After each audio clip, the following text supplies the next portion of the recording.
Welcome back once again. Let us now practice the question problems and MCQ very shorts based on the chapter Human Eye and Colorful World.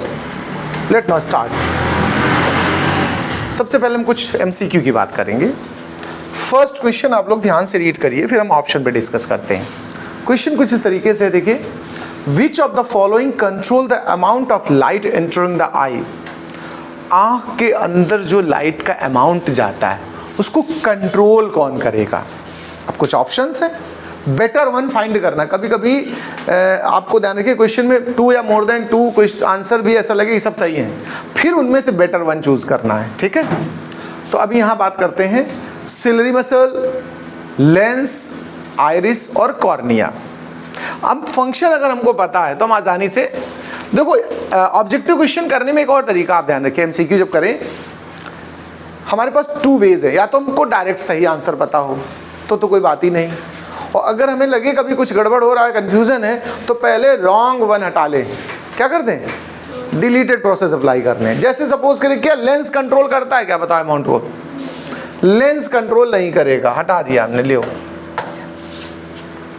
ठीक. Cornea control कर सकता है क्या amount of light को, बताओ. अच्छा, cornea सबसे front है, सामने का हिस्सा, वो एंट्रेंस देता है, वो ओवल स्ट्रक्चर बनाता है, लेकिन वो लाइट के अमाउंट को कंट्रोल नहीं करता. अब क्या बचा हमारे पास, सिलरी मसल्स बची और आइरिस बची. अब इनमें से आपको फाइंड करना है. ये दोनों अटैच रहती हैं आपस में. वैसे तो कौन इसका आंसर बता सकता है इतने में से, किसने फाइंड आउट कर लिया. Ciliary muscles. यही ओपनिंग को अप और डाउन करके अगर डार्कनेस में जाओगे तो बड़ा हिस्सा ओपन कराएंगी, और अगर आप ब्राइटनेस में जाओगे तो उसको थोड़ा क्लोज करके अप डाउन करा देंगे. तो इसका बेटर वन क्या बना, ciliary muscles. First question have done. Okay, कितने लोगों ने इसको सही किया था, हैंड रेज करें. पहला क्वेश्चन कितने लोगों ने ठीक कर लिया था. जिन्होंने नहीं कर पाया इसका मतलब स्टडी अभी की नहीं टॉपिक की, सही से रीडिंग नहीं की अच्छे से, है ना, ये बता रहा है. चलिए सेकंड ऑप्शन पे आते हैं, सेकंड क्वेश्चन पे आते हैं. The human eye have the power of accommodation. ये तो अभी डिस्कस ही किया. पावर ऑफ एकोमोडेशन का सेंस क्या था, याद है किसी को, to adjust the focal length. बोलो, यही तो मतलब था, फोकल लेंथ को एडजस्ट कर लेना, फार की चीज भी देख लेना उसी लेंस से और नियर की भी चीज. क्वेश्चन पे आते हैं. The human eye have the power of accommodation, this is the power 2. अब हम देखते हैं किस बात का पावर है. Alter the diameter of the pupil as the intensity of light changes. Intensity change होती तब अल्टर करेगा. Distinguish between light of different colour, colour के लिए एडजस्ट करेगा.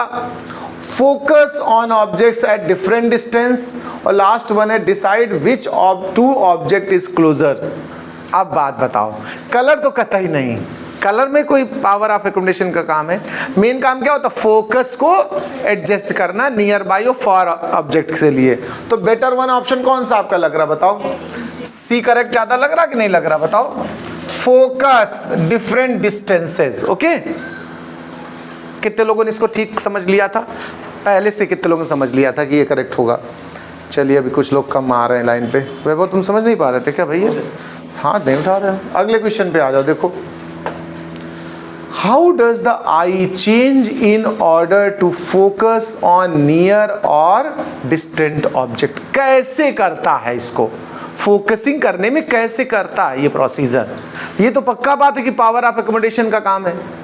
उसको करने के लिए लेंस की थिकनेस को वेरी कराया जाता है. उसमें हेल्प कौन करती हैं, सिलरी मसल्स करती हैं. अब इस क्वेश्चन में देखते हैं हमसे क्या कैसे कैसे ऑप्शन है हमारे पास. देखो, द लेंस मूव इन और आउट. क्या लेंस आगे पीछे आता है, कोई मोबाइल कैमरा थोड़े कि ऐसे आगे पीछे एडजस्ट करा दिया. ठीक है. दूसरा, द रेटिना मूव इन और आउट. रेटिना आगे पीछे करती है क्या, देखो.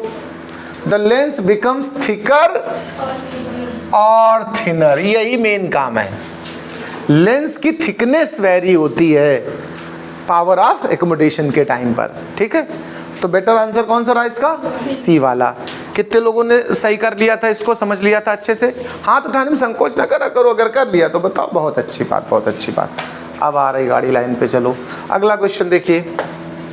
विच of the following changes occur when you walk out of bright sunshine into the poorly lit room. मतलब कहने का मतलब कुल मिलाकर है कि ब्राइटनेस से डार्कनेस की तरफ अगर आप जाएंगे तो क्या होगा। प्रैक्टिकली वैसे सोचो आप, एकदम बढ़िया उजाले से एकदम धूप निकली हो खूब, एकदम डार्क रूम में घुसो तो क्या होगा बताओ, दिखाई नहीं देने लगेगा, ऐसा होता कि नहीं।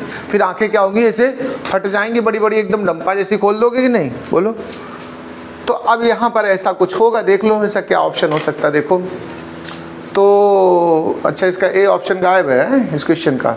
चलो देखते हैं, ये है, देखो इसमें क्या है। देखो the pupil becomes larger.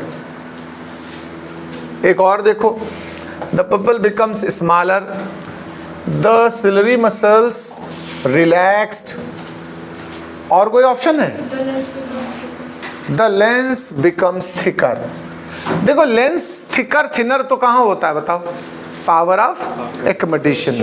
Brightness darkness में इसका कोई लेना देना नहीं है, तो ये मैटर तो खत्म हो गया।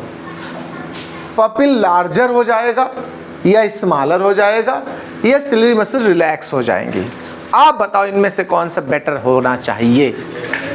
पपिल बड़ा हो जाएगा, ज़्यादा अमाउंट की डिमांड होगी, बोलो तो कौन सा बेटर ऑप्शन बचा हमारे पास?